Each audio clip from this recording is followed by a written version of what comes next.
Good morning and welcome to Rising. We've got a great show today, Robbie, am I right? With no on-screen violence. We'll see. At the Oscars last night. Well, no promises. No promises. And apparently there was a slap fight at the Oscars last night that did not involve David Sirota. I saw the news. I'm like, oh no, David. I'm like, oh, David. Okay. It was Will Smith. No, it was it was Will Smith. It was pretty crazy. Catching up on it all this morning on Twitter. Everybody having wild takes, trying to slot. What are the takes? How are the politics sorting out in the take world? It's pretty crazy. I'm seeing like a lot of sort of lefty Twitter people being like, because Will Smith was defending the honor of a black woman, it was like okay. And also conservative people who are like, yeah, he should stand up for his wife, but also they don't like Will Smith because, I don't know, they've had marital problems and I think have had like an open marriage. I think they've had an open marriage or something like that. It's not family value. I don't know. That's what I hear. You know, but you can't just like him or dislike him based on whether you like the movies he's in. Obviously, you have to find some deeper meaning in everything he says and does. So, and for the three people watching this who somehow missed what happened, Chris Rock told a joke about his wife and her hair loss through Jada Pinkett, right? And Will Smith just marched onto the stage and slapped him across the face. A powerful slap.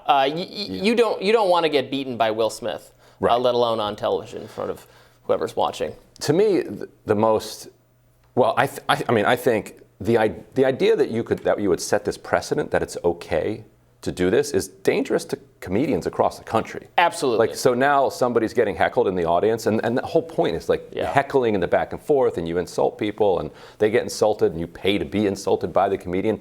It's not okay to then walk on the stage and slap them. Oh, 100%. Yeah, I'm very clearly, unambiguously in that, no, it was not okay for him to get up and do that. Look, maybe it was not a great joke, it was a tasteless joke, but the Oscars are full of tasteless jokes I don't think are funny. They're rich celebrity people, they can take it. Like, they have good lives, and so no violence, please. I also thought his statement that he made when he went up on stage and sort of apologized was almost worse, because if you've ever listened to somebody who's carried out some act of domestic violence, what they will 99% of the time say is that it was love that made them do it. That's like the line from domestic abusers. They're ashamed of what love made them do. Right. They just feel too deeply. And that's exactly what he said up there.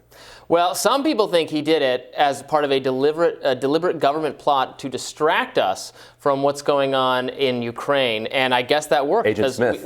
Agent Smith. We started the show talking about it instead of what we're actually supposed to talk about. So later today, Team Rising will weigh in on Biden's approval ratings, the administration's handling of inflation, and Batya Ungar-Sargon will break down Hunter Biden's latest laptop scandal, which also has a neat little Ukrainian biolabs twist in it.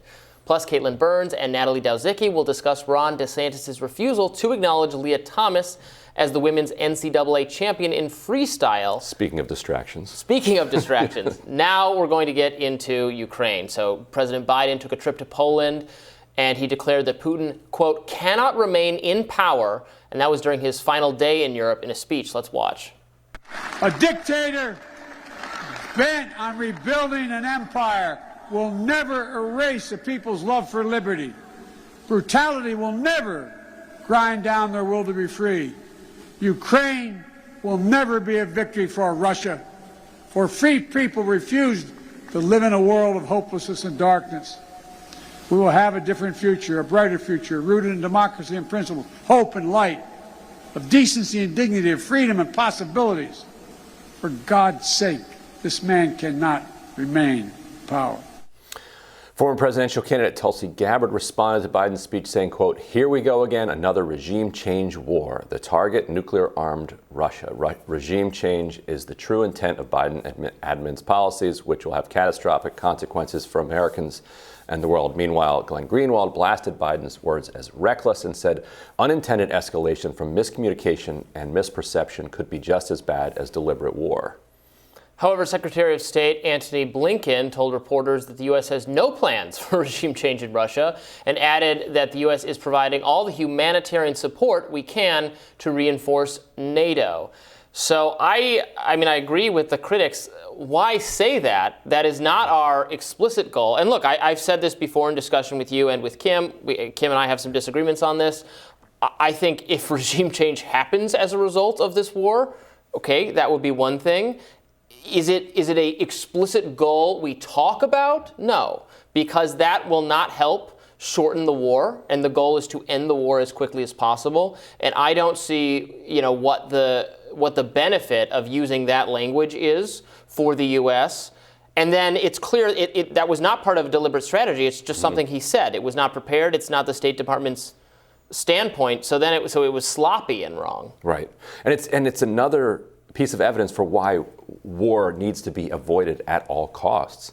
Because when you get into wars, you create opportunities for mistakes like this, and for kind of belligerently driven mistakes. It's not just an accident that he said this. Like it comes from a certain well of kind of hubris that the United States has had for decades. But when you layer that on top of an already active war, then you risk just spiraling this that much further out of control. And for what? Like, we're pretending as if you replace Vladimir Putin with some like liberal reformer that you'd have. Vladimir Putin is the result of the structural kind of politics of Russia, which we created deliberately after the Cold War. And so if he goes, you're going to have the structure create some other type of Vladimir Putin in his place. I think that's probable. It's not a guarantee. I believe structural changes are important. I believe, but I am a believer in sort of the great man theory, and that unique individuals shape the trajectory of history. Things are not predestined to be. You could have some different figure in there who is less bad, but you could have someone who's worse than Putin. You could have someone who's more incompetent, and the whole kind of thing falls apart. Right. This is a case where, if in late February, Putin himself had decided not to invade, the invasion doesn't happen. Right. So it is kind of a great man moment in that particular sense. You have all of the different structures that led to that place, but you were in a situation where one man had agency and could decide whether or not he was going to launch this invasion or not. Now, he already did. So, what the agency of the next Russian president is remains to be seen. But I don't think we should pursue regime change whatsoever. Right. I'm going to shrug my shoulders if it happens as a result of this. It'll be Putin getting what he deserves for this really awful thing. Right, and there is, and so now the question is this actually U.S. policy? Right. And there's no evidence other than Biden being belligerent. But creating that ambiguity is really unnecessary and stupid. If it's not even policy, why say it? Right, and the reason to say it would be that you don't actually want this war to end. Right. That you love bleeding Russia dry, and that which is this exactly what calling him a war criminal, that it all makes it more difficult to get to a negotiated settlement. Well, President Zelensky is looking for peace without delay when negotiations resume with Russian officials in Turkey this week. He ruled out giving up Ukraine's sovereignty and territorial integrity. Zelensky also said over the weekend that Ukraine may adopt a neutral status in the negotiations, according to Reuters. These revelations come after Zelensky's criticism of NATO at the end of last week, saying that the alliance hasn't actually proved that it can save people, and he urged NATO to go further to prove it is a truly powerful defense alliance around the world.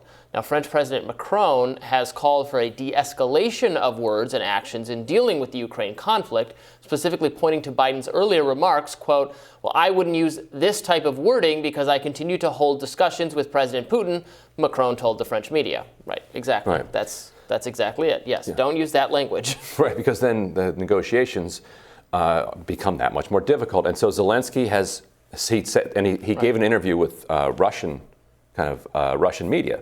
And Putin warned Russian media, if you publish this interview of his, you're breaking the law, because he's banning all of the state-backed media outlets.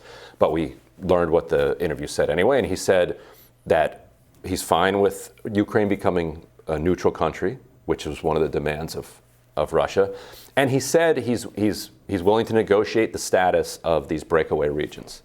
What that means, would need to be sorted out. And he didn't even mention Crimea, which suggests that he understands that Ukraine lost de facto control of Crimea like 7 years ago, right, and is not going to get it back, right, and that would be something that could probably be thrown into the negotiations. So the outlines are there. If Putin's serious that his aims were the neutralizing and demilitarizing Ukraine, sorting out the Donbass and Crimea, then Zelensky is putting that on the table. But the question now is, are those actually Putin's aims or not? Or are they grander? Yeah, that's what we're going to have to find out. All right. Meanwhile, Yemen's Houthi leadership, after bombing, Robbie, a oil field in Saudi Arabia, offered a 3-day ceasefire and said that they're ready to end this war.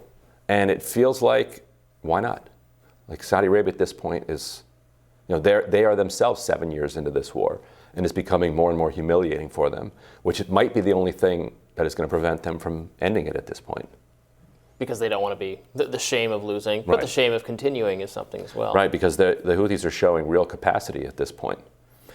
It's hard. Nation states think, I got my big, powerful military, and I can just kill people and boss them around.